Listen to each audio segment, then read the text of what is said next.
What's up, everybody? Thank you once again for tuning in to the Iron Purpose podcast. This is going to be another JABS episode, which means Journey Alignment Brings Success. Just a quick little jab to kind of get you thinking. And I am by no means a professional in any of the topics that I talk about. I am not a pastor. I am not a therapist. I am not a physical trainer. I am not a sharpshooter. I'm not a pro football player. I'm just a guy trying to figure out this thing we call life and maneuver through it and learn and grow each and every day the best that I can. Today we talk about Memorial Day. We talk about what it means to remember, to never forget sacrifice, what it means to live our lives in such a way that reflects that sacrifice, and how we respond moving forward with that information. A little bit later on in the episode, I talk about it being my perspective and wanting to hear more. So if you guys do finish this episode and you maybe take some notes on some things that I said, I would love to hear about it, because as iron sharpens iron, so one person sharpens another. The more people that respond, the more I'm able to grow as well, and it is greatly appreciated. You can text me, you can call me, Snapchat, Instagram, Spotify, comment on there, YouTube, comment on there, whatever you got to do. I would love to hear from you, and I would love to be able to chat with you further. And that's the goal, right? We're all just trying to get better. We're trying to live our lives and trying to do it the best that we can, and we can't do it alone. I know I sure can't. Thanks for being here. Enjoy the episode. Stay sharp, everybody.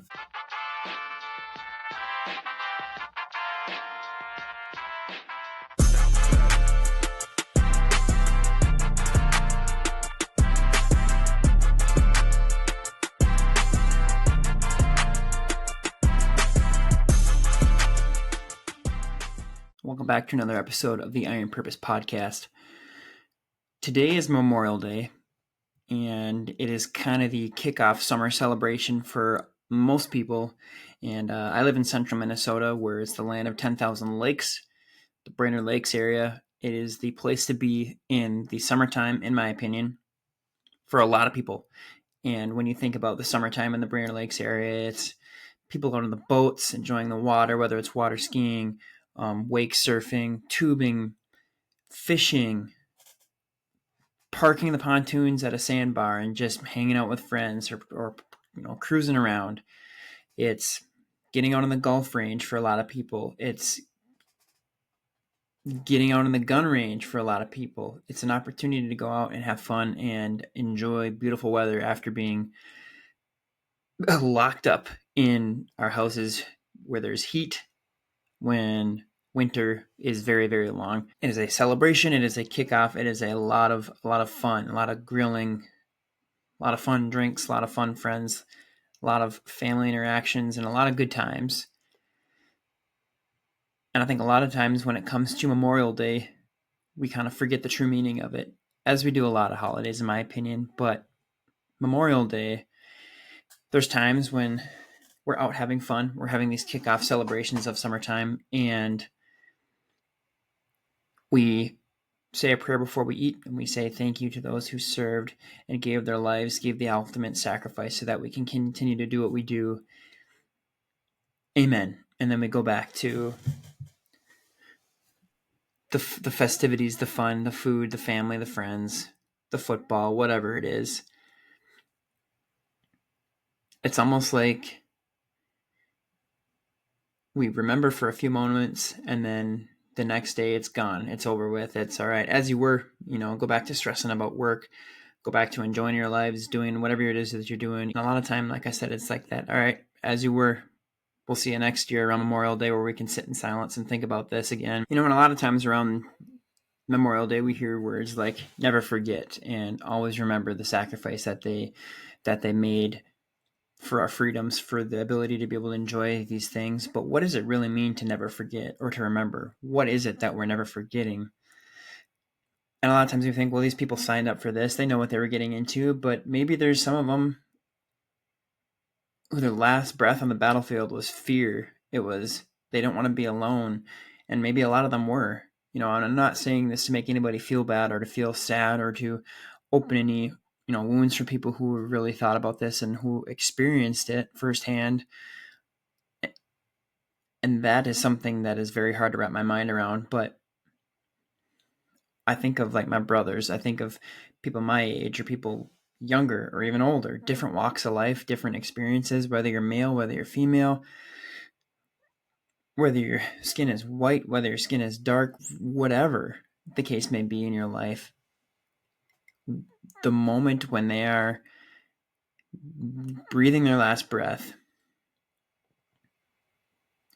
whether they're in an incident where it was very quick, where they didn't have time to think about it, or whether it's an incident where they have a wound that is taking a little bit longer and they're sitting there bleeding out, thinking about everything, maybe thinking about their family back home, maybe holding pictures of their loved ones as they breathe their last breaths on this earth.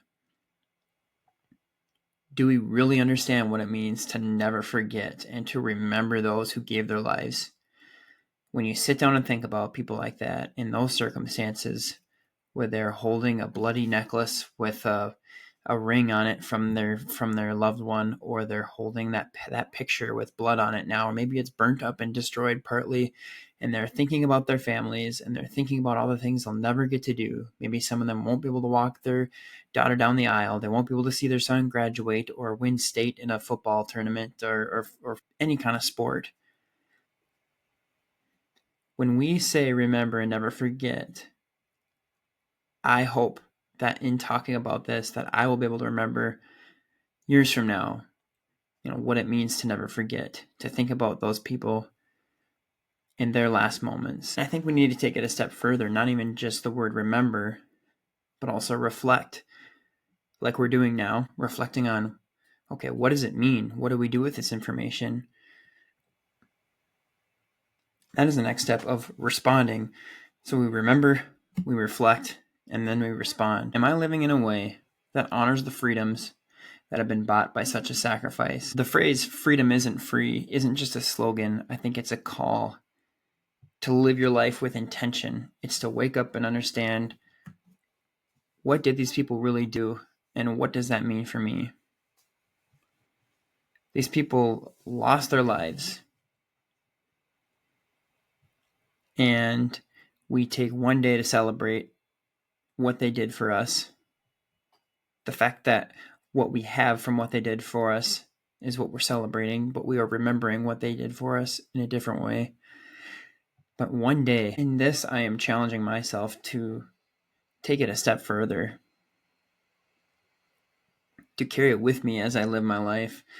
If I'm stuck in traffic, or if I'm dealing with a shoulder injury that's kind of making things a little bit more difficult, whether I'm at work, wishing that I wasn't at work anymore, wishing I was home with my son and my wife, or my brothers or friends, or doing something different.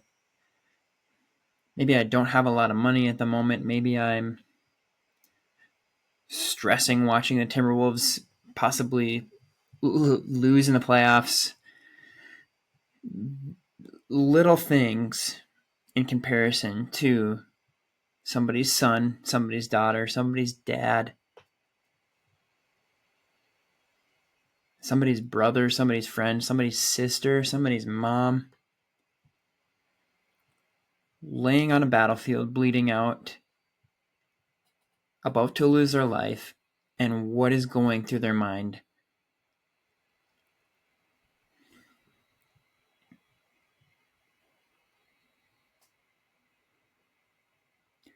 How do the lives that we live reflect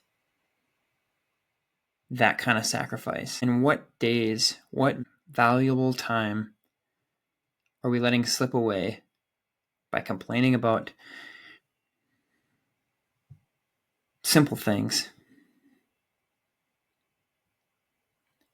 I think we should live our lives in a way that reflects the sacrifice that they give, because they can't, we are able to.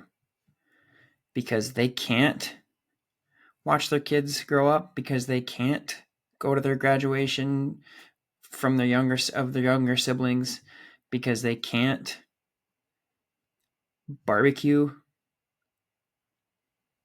fish, water ski. Because they can't do those things, we can. And I don't, to be honest, if nobody's even watching this, like, this is a very eye-opening reflection. You think about the people that lose their lives, and you talk about it and you say remember it, but to really sit there and think about what it means for somebody to have such sacrifice, and now what does that mean for me moving forward as I step into the next day, the day after Memorial Day? What does that look like for me? Sergeant First Class Christopher Damage was one of the most experienced Rangers in U.S. history. He deployed 14 times over 10 years, each time knowing the risk.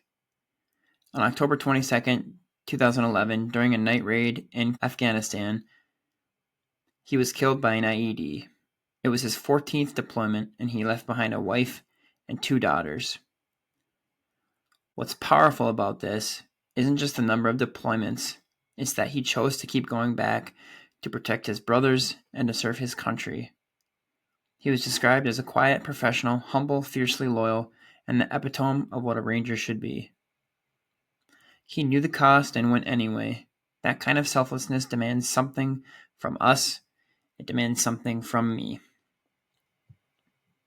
Not just gratitude, but courage, conviction, and a commitment to live lives worthy of that kind of sacrifice. That story definitely was an eye-opener for me, and I hope that this can be some kind of an eye-opener for you to help you let go of the stress of the mundane things that happen in our lives and say, is this really worth being this upset about? Is this really worth getting into a fight with my wife or with my brother, with my friend? Is this day at work really all that bad when I'm able to do this because somebody bled out on the battlefield, because somebody bled out giving their lives for a country so people wouldn't have to worry about that, so other people down the line would be able to continue to have these barbecues, these church services, these professional sporting events. What does it mean to remember? What does that sacrifice look like? And how does that sacrifice reflect on my life? Am I living a life that reflects the sacrifice that somebody else gave for me?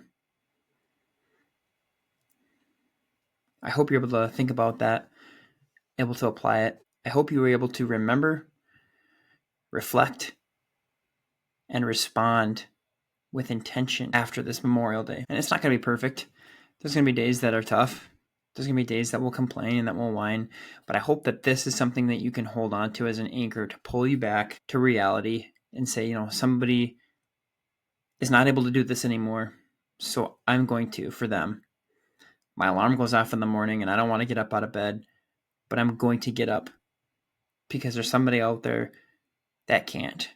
There is a wife, there are kids out there that are continuing to move forward without the husband, without the father. I get to keep doing that. It is something that I get to do.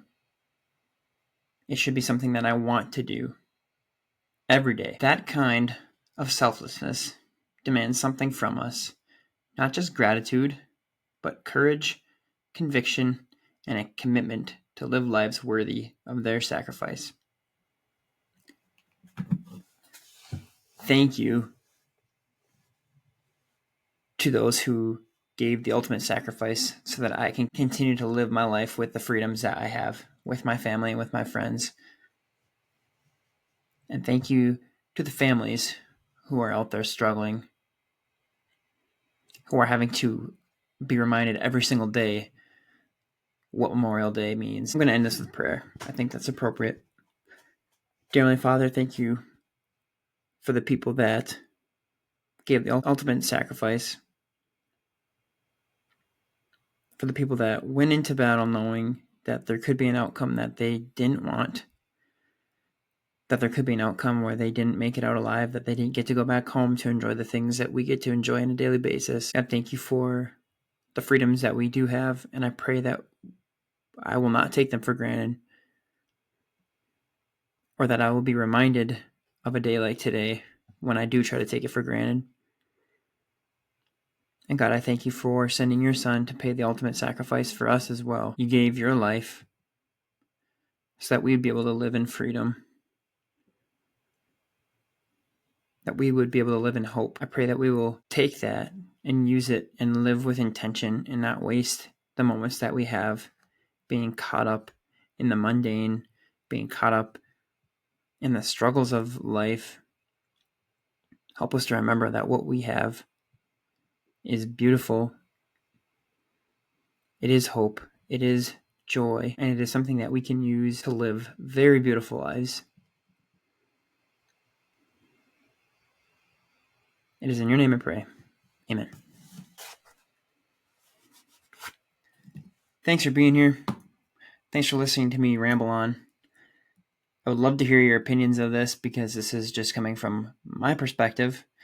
So if you have something that you would like to add to this, if you have something that you would like to share with me, I would greatly appreciate it. Because like Proverbs 27:17 says, as iron sharpens iron, so one person sharpens another. So the more iron out there that reaches out to me and gives their perspective and their opinion, it also helps sharpen myself. So with that, feel free to reach out anytime on Facebook, Instagram, Snapchat, TikTok, my own personal number. Write me a letter, whatever you got to do, and let's chat about it. Stay sharp, everybody.